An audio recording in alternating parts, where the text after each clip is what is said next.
Welcome to Rustler's Reminiscence, stories of hope, faith, and frontier courage. Let the journey unfold. The wagon was breaking under its own weight.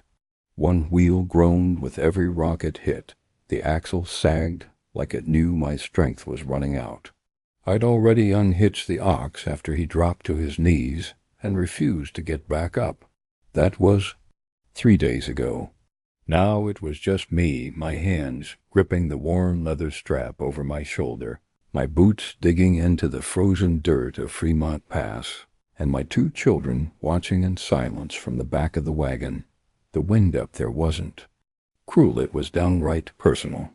It bit through my shawl like it had a score to settle, and every gust pushed against me like the mountain wanted me gone. My boy James tried to hop down and help, but I barked at him to stay put. He was 10. Strong for his age, but not that strong, not mountain strong. I could feel my shoulders tearing with every step.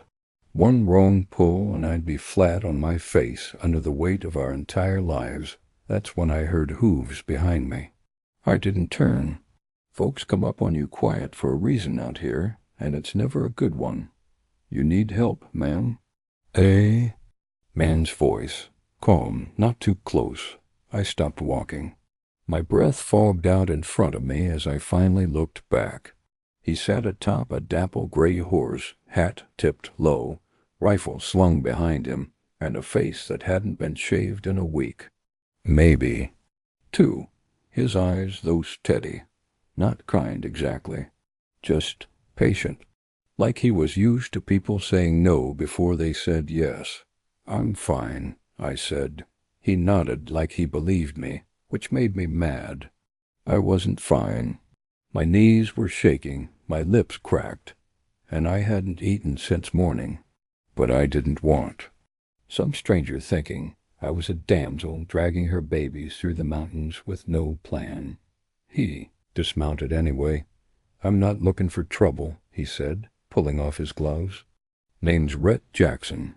Just saw you struggling and figured you might want another pair of hands.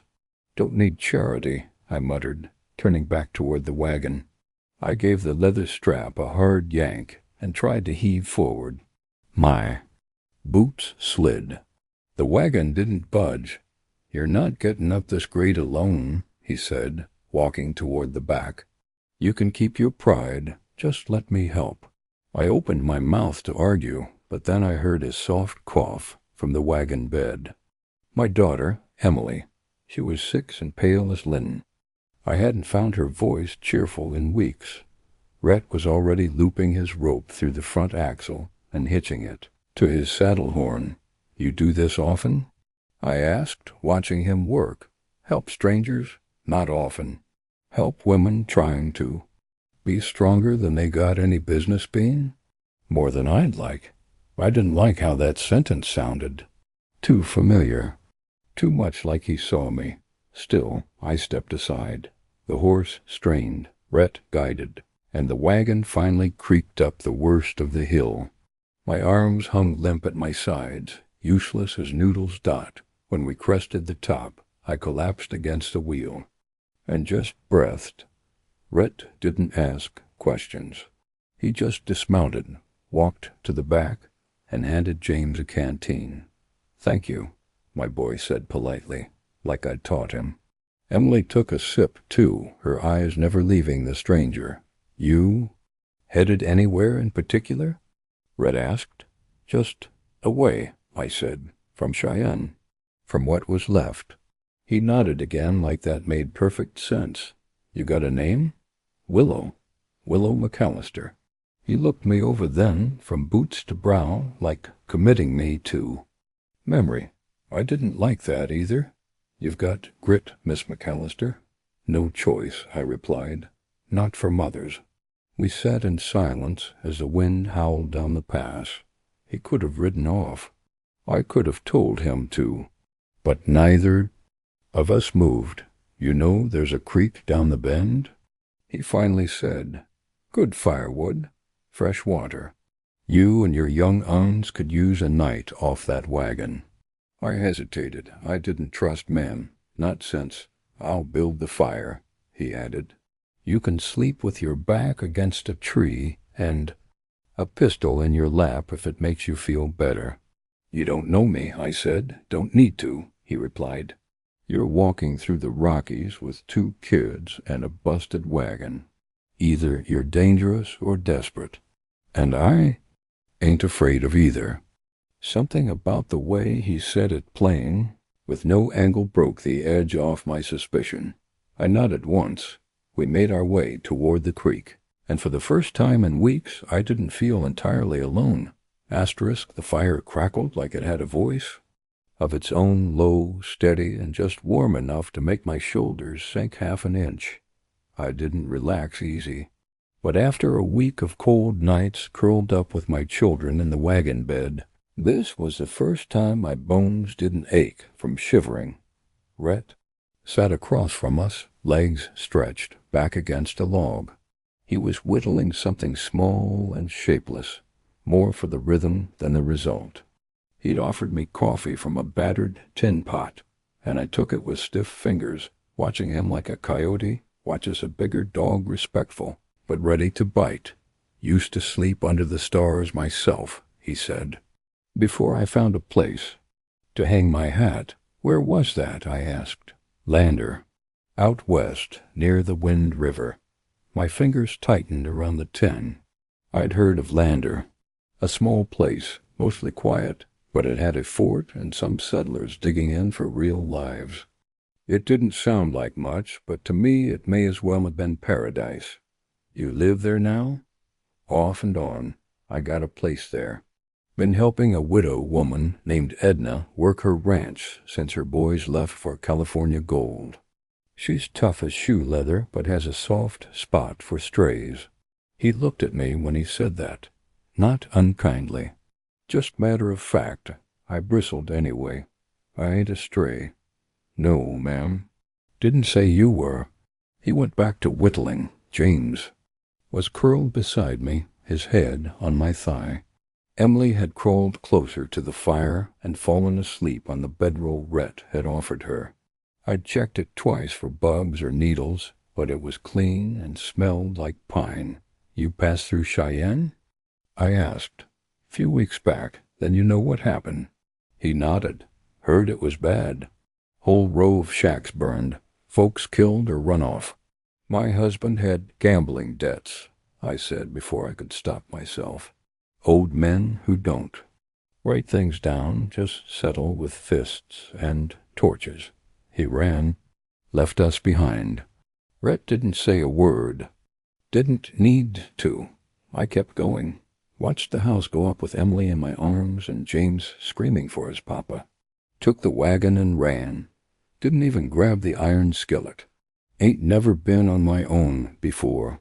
Seems like you're doing. All right, he said softly. I blinked fast. The tears surprised me more than the words. I don't want to be grateful to you, I said. I don't want to owe anything. You don't, not a coin, not a favor. I've got no angle here, Willow. I stared at the flames for a while. Sparks rose like they were trying to find their way home. He continued, voice low and even. Edna's got room. Real room. There's an old house on her property, needs fixing, walls, still good. You and the kids could stay. Winter's coming fast, and that wagon won't make it through. You offering work or charity? Neither. Just saying it's there, a roof, some hot meals. Maybe a few quiet days before you decide your next step. He threw the last of the kindling on the fire and stood. I'll sleep on the other side of that log. Keep the fire going all night. You always help strange women and their kids? No, he said. Just the ones who look like they've been fighting the world too long. I didn't say anything after that night. I lay awake, pistol cradled in one hand, my other hand resting on Emily's back. The stars spun overhead, cold and endless. But the fire didn't die, and neither did the tiny spark of something I hadn't felt in a long time. Hope. By morning, I'd made a decision.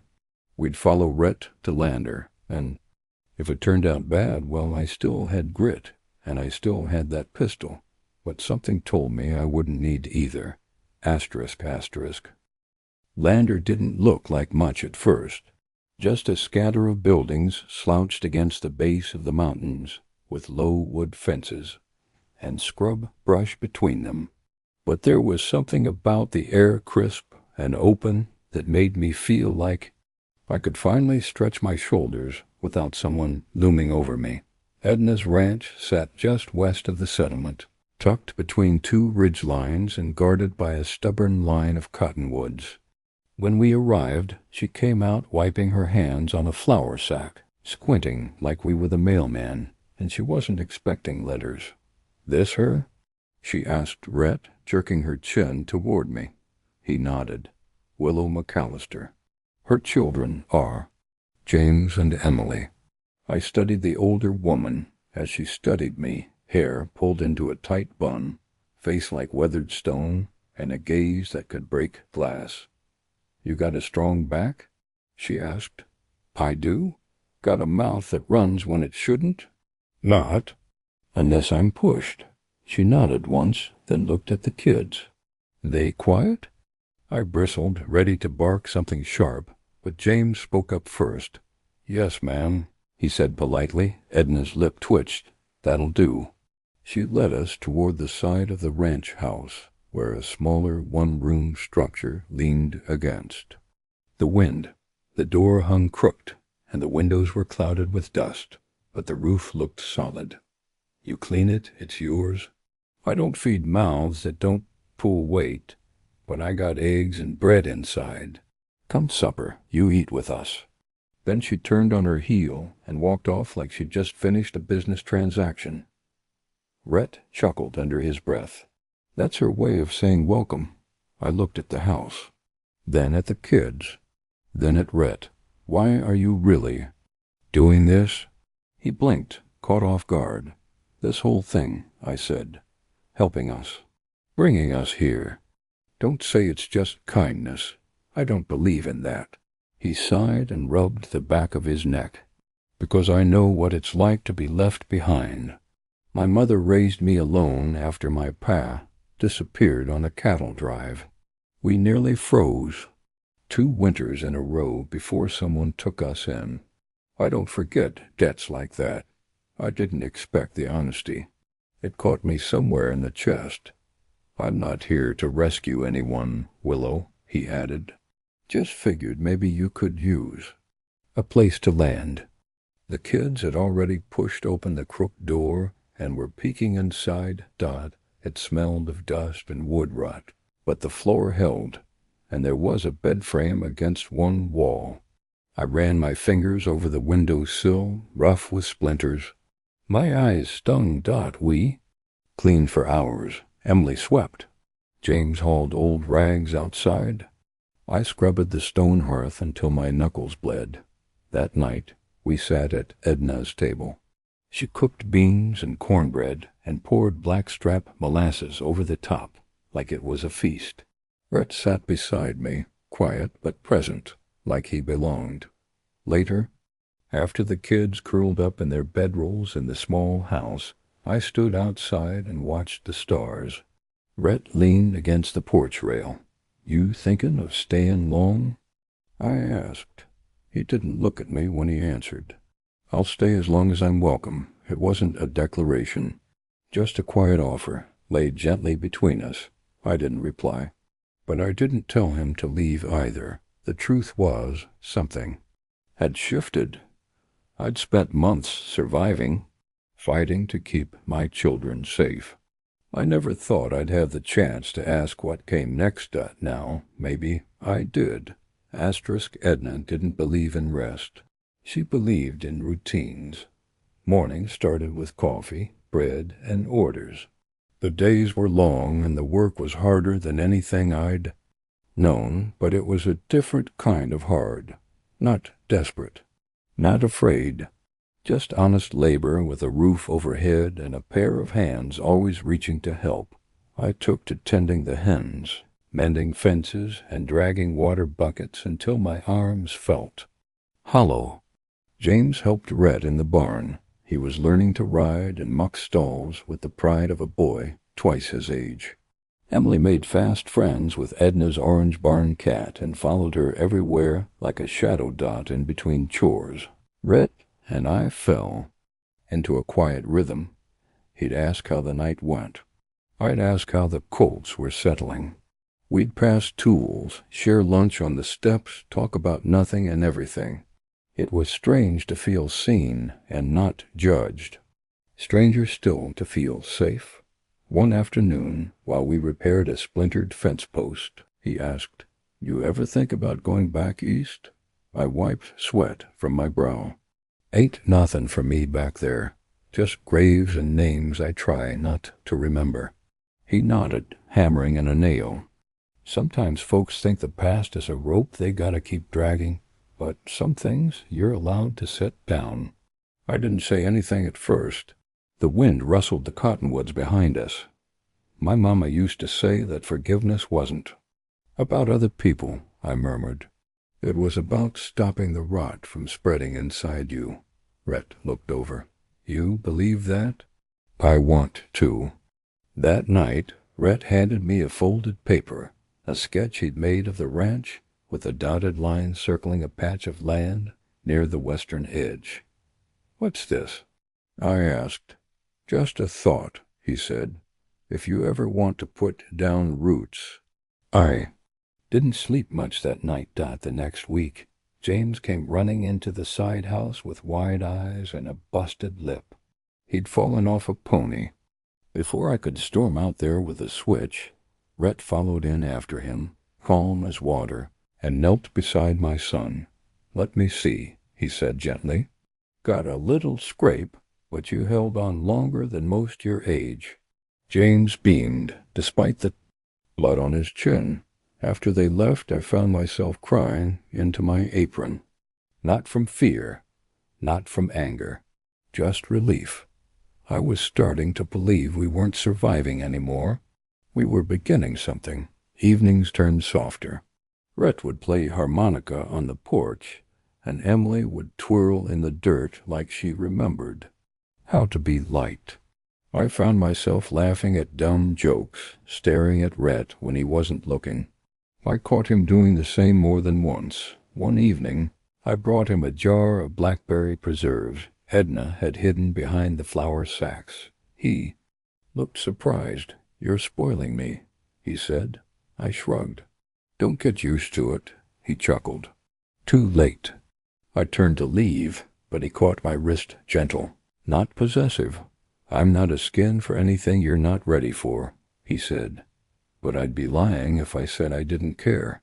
I met his eyes, steady as ever. Neither would I said quietly. And just like that, something unspoken bloomed between us, patient, careful, but real. It wasn't a rescue. It wasn't a romance spun from desperation. It was two broken folks finding ground, solid enough to stand on. I found the land claim tucked inside a folded oilskin pouch, left on the table in the side house. Rhett had scrawled a note on the back. Figured it ought to be in your name. I didn't move for a long while. Just stared at the paper, the edges curled, and the ink barely dry. It wasn't the land that got to me. It was what it meant. My name, not his. Not Edna's, mine. The last time a man gave me anything permanent, it came with a curse and a pile of debt. My stomach twisted as old memories tried to claw their way up. But this felt different. When I found Rhett in the barn later that afternoon, I didn't yell, didn't accuse, just held the paper out between us. You trying to buy me? I asked, my voice flat, his jaw tightened. No, ma'am. Then what is this? It's a piece of land no one's using. I talked to Edna. She said you could claim it, thought maybe you and the kids could build something for yourselves, for ourselves. I echoed, I'll help if you want me to, he said carefully. But this ain't a gift with strings. You walk away tomorrow, that paper's still yours. I wanted to believe him. Every part of me did. But fear is a stubborn thing. It doesn't fade just because the danger's gone. You're pushin', I whispered. Even if you don't mean to, I don't like being pushed. He nodded, stepping back. Then I'll wait. And he did. For 3 days, Rhett didn't bring it up. He still worked beside me, still brought coffee and played harmonica on the porch, but he didn't mention the land. Not once. It gave me room to think. On the 4th morning, I packed a lunch and told the kids we were taking a walk. We followed the fence line west until the cottonwoods gave way to open field, gentle hills, a stream winding through, and the faint outline of mountains in the distance. The claim. James pointed out where a corral might go. Emily asked if we could plant sunflowers. I sat in the grass and listened to them dream. It felt like standing at the edge of something holy. That night, I brought the paper back to Rhett. I want to build it, I said. His eyebrows lifted. With you, I added, if you still want to. He smiled, quiet and wide. I do. From then on, everything changed. We spent days hauling lumber, plotting walls, digging trenches. Rhett let me make every choice: window placement, kitchen layout, where the porch should face. He didn't correct or second-guess. He just handed me the hammer and got to work. Edna watched with a smirk, like she knew this was coming. She even brought over old curtains and a box of nails she'd been saving. One evening, as the house began to take shape, Rhett and I sat beneath the cottonwoods. The kids were asleep back in the side house, and the air was filled with the hum of crickets. You ever think we'd end up here? I asked. He looked up at the stars. Not in a million years. I leaned into him, letting my head rest on his shoulder. I'm scared, I whispered. Me too. But he took my hand anyway, and we sat like that for a long time, two people who'd been broken, bent, and burned, choosing to build something new. Together. Nails, splinters, and sawdust became the smell of our days. My hands, once raw from pulling wagons, now bore the calluses of someone building her own walls, literally. Every board I hammered in, every joist I helped lift, felt like a battle, one against the ghosts of who I used to be. The house was coming along, modest but strong. 2 rooms, a front porch with room enough for a rocking chair, a kitchen I could turn around in without bumping into a wall. We even marked off a patch of earth near the creek for a future garden. Rhett worked beside me every day, and not once did he try to take the reins. He'd ask, "Where do you want this being? Or you still like that window facing the sunrise?" Like it was our home, but my vision. That mattered more than I could ever explain. Until the stove arrived. It was a big thing, black iron, sturdy, new, hauled in on a freight wagon from Fort Washakie. The kids were thrilled, but my chest tightened the second I saw it. "You ordered this?" I asked, keeping my tone steady. Rhett was grinning, proud. "Yup. Edna helped me pick it. Figured you could use something better than fire pits and rusty kettles." "I didn't ask for this," he blinked. "I know. It was meant as a surprise, a good one." I stepped inside the unfinished house, pacing the space we'd carved together, suddenly feeling crowded. "You should have talked to me," I muttered. "This ain't a gift, it's a decision. You don't get to make those alone." "I didn't think, that's the problem," I snapped. "You didn't," he looked wounded. Not angry, just hurt, which made it worse. "I ain't trying to control you, Willow.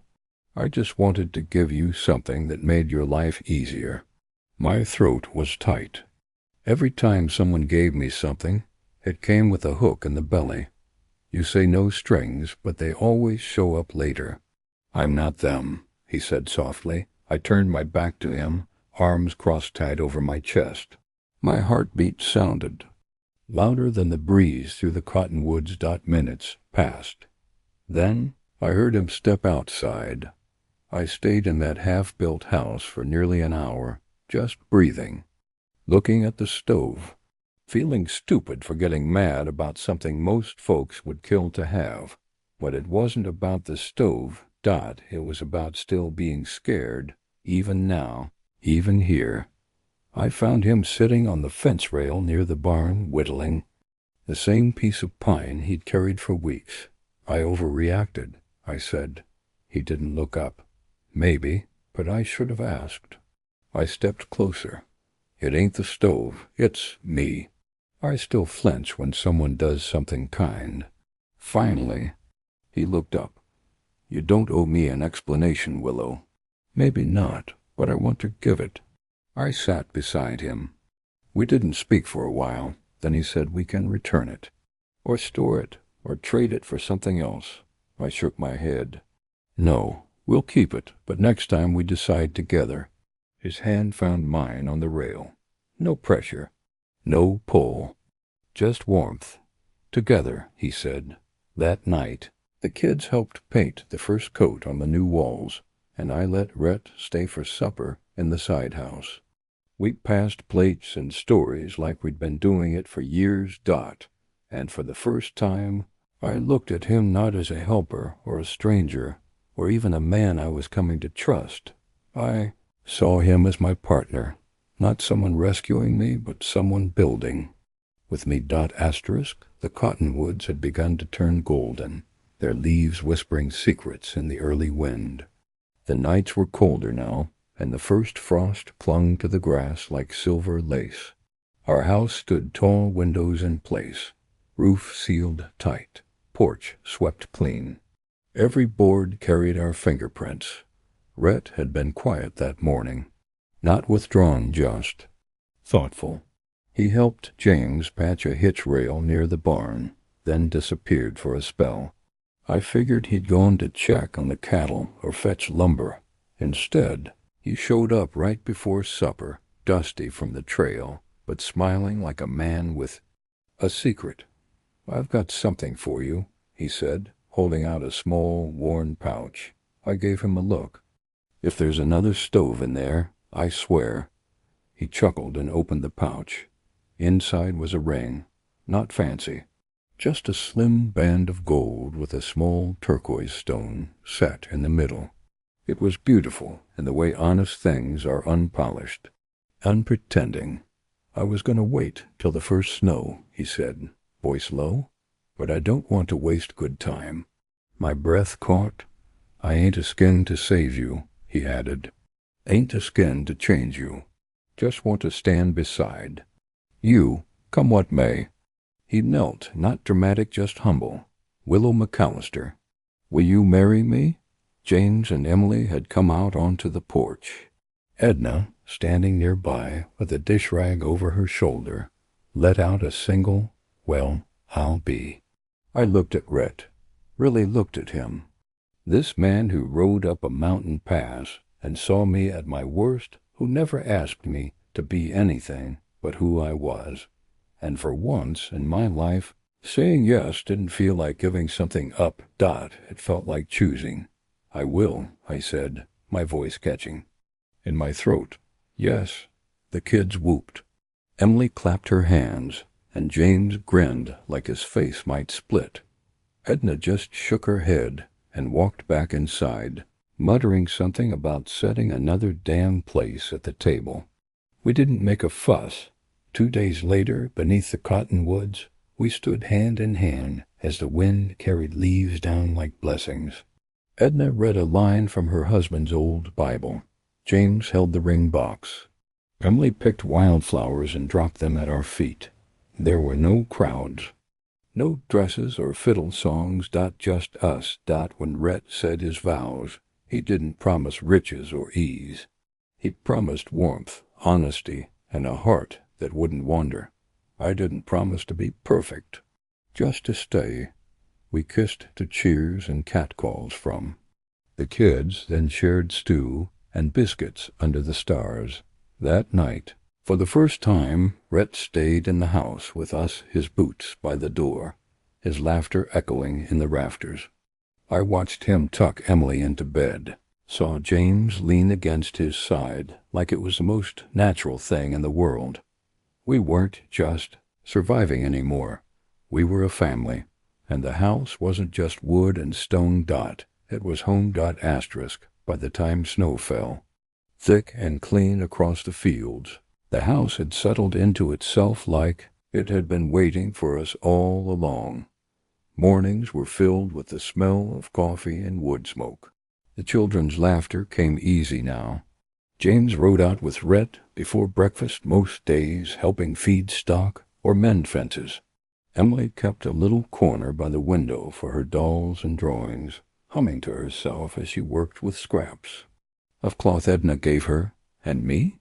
I was learning how to be still. There was always something to do, baking, mending, tending, but I didn't wake each morning with dread pressing on my chest. A fear that had trailed me since Cheyenne had thinned like smoke, replaced by something heavier but gentler, the weight of belonging. Late one evening, after the children had gone to bed, Rhett and I sat beside the fire, shoulders touching, both of us too tired to talk. He reached over and rested his palm on my belly. "You sure?" he asked. I nodded. Dot, he smiled softly. "Another McAllister Jackson running around." "I hope they get your sense," I muttered. "Dot," he laughed. "They'll need your grit to survive this lot." I didn't cry. I thought I might, but instead I felt steady. Like the roots I'd planted were deep enough now to hold all of us even. The child not yet born. We didn't make a grand announcement. Edna figured it out, quick enough, brought over extra preserves and started knitting booties without a word. James was quiet about it, but he stacked firewood with new purpose. Emily asked if the baby would sleep in her bed. "We'll see," I told her, brushing her hair behind her ear. "Maybe we'll build a cradle." Rhett carved one from pine. A few weeks later, the seasons rolled forward, each one leaving a different mark on the ranch. Spring brought floods and planting. Summer brought heat and dust and sunburns. But through it all, we remained. There were hard days, sure. Fences broke. Calves were lost. I still woke some nights, heart racing from dreams of fire and boots pounding down dark streets. But when I opened my eyes, I saw Rhett beside me. Heard the slow, deep breathing of the man who never left. He never tried to fix me. Just gave me room to grow. Dot, and in doing so, he gave me back to myself. Sometimes I'd sit on the porch and watch the cottonwoods sway, their leaves whispering like they knew all our secrets. This life wasn't what I planned. Dot. It was better, because we didn't just build a house. We built a life, with every nail, every shared silence, every stubborn seed we planted together. Dot, we kept going, kept building. Dot, and no matter what came next, we knew one thing for sure. We were home. Thanks for riding with us through another tale from the Old West. If this story touched your heart, don't forget to like the video and subscribe. More adventures are waiting on the trail ahead. See you next time.